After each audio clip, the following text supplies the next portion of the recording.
बिस्मिल्लाहिर रहमानिर रहीम अस्सलामु अलैकुम रहमतुल्लाह।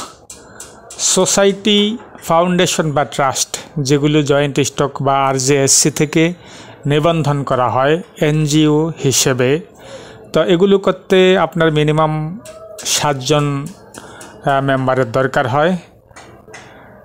তো দেখা গেছে যে মানুষের তো হায়াত মৌতের কোনো হিসাব থাকে না, যে কোনো ব্যক্তি যে কোনো সময় মৃত্যুবরণ করতে পারে। তো যদি 7 জন দিয়েই করেন, সেক্ষেত্রে যদি 1 জন বা 2 জন মেম্বার মারা যায়, তাহলে সেখানে 7 জনের যেই একটা ফিগার দরকার হয় সোসাইটি বা ফাউন্ডেশন বা ট্রাস্ট করতে, সেখানে 7 জন থাকতেছে না, তো নতুন করে আবার লোক নিয়োগ দিতে হয়। তো এর মধ্যে দেখা গেছে যে আপনার অর্গানাইজেশনটি বা আপনার এই এনজিওটি অনেক দূর এগিয়ে গেছে। এখন নতুন লোক যদি নিয়োগ দেন, নতুন লোকের ব্যাপারে আবার ভেরিফিকেশন হবে। তো সেই ভেরিফিকেশনে যদি কোনো কারণে নতুন নিয়োগপ্রাপ্ত মেম্বারের বিষয়ে যদি নেগেটিভ কোনো রিপোর্ট আসে, তাহলে কি হবে? আপনার এনজিওটি জয়েন্ট স্টকে যে পর্যন্ত নবায়ন করা আছে সেখানে এসেই এটি স্থবির হয়ে যাবে, আর সামনেও আগাবে না, পিছও যাবে না।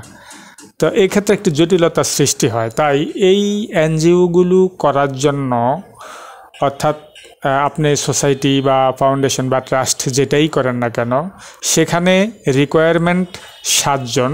এই 7 জনের অতিরিক্ত আরও কমপক্ষে 1 জন বা 2 জন মেম্বার রাখবেন। ধরুন 8 বা 9 বা 10-এর মধ্যে সীমাবদ্ধ রাখবেন। বেশি মেম্বার যোগ করতে গেলেও সেখানে সমস্যার কোনো অন্ত থাকে না। এর কারণ হলো যে প্রত্যেকজন মেম্বারের বিষয়ে এনএসআই বা গোয়েন্দারা ভেরিফিকেশন করে থাকে।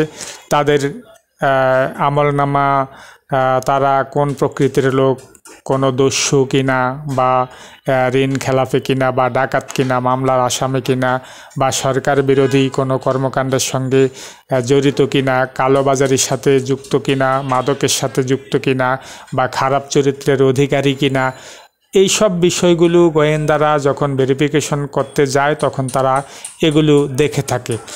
তো ব্যক্তি ইমেজ যদি খারাপ হয়ে যায়, হয়তো আপনি জানেন না যে এই লোকের বিরুদ্ধে মামলা আছে অথবা থানায় বাজে রকমের অভিযোগ আছে, আপনাদের জানা নেই বা আপনাদেরকে সে বলে না।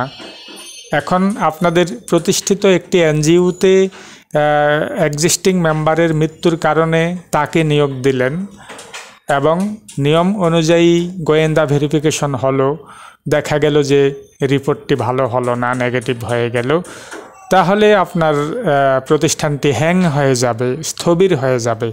সেটা একটা জটিল প্রক্রিয়া। এই জন্য আপনারা 7 জন মেম্বারের পরিবর্তে যদি আরও 1 জন, 2 জন বা 3 জন মেম্বার যোগ করে দেন, ভালো চরিত্রের দেখে, ভালো ইমেজের দেখে, যাদের বিরুদ্ধে কোনো কমপ্লেন নেই, লোকজনের কোনো অভিযোগ নেই, বা মানুষ যাদেরকে খুব ভালো হিসেবে জানে, ভালো হিসেবে মানে, তাদেরকে মান্য করে, তারা গণ্যমান্য পর্যায়ের ব্যক্তি, এসব লোকদেরকে দিয়ে আপনারা সোসাইটি, ফাউন্ডেশন বা ট্রাস্ট নিবন্ধন করেন। সেখানে 7 জন দিলেও হয়, কিন্তু ওই যে বললাম যে যদি কোনো কারণে 1 জন বা 2 জন মারা যায়, তাহলে ওই 7 জন পূরণ করতে হলে অতিরিক্ত যে 1 জন বা 2 জন নিয়োগ দিতে হবে, আবার তাদের ব্যাপারে ভেরিফিকেশন হবে গোয়েন্দাদের মাধ্যমে, এবং সেই রিপোর্ট নেগেটিভ হইলে বড় ধরনের একটা ঝামেলার সৃষ্টি হবে।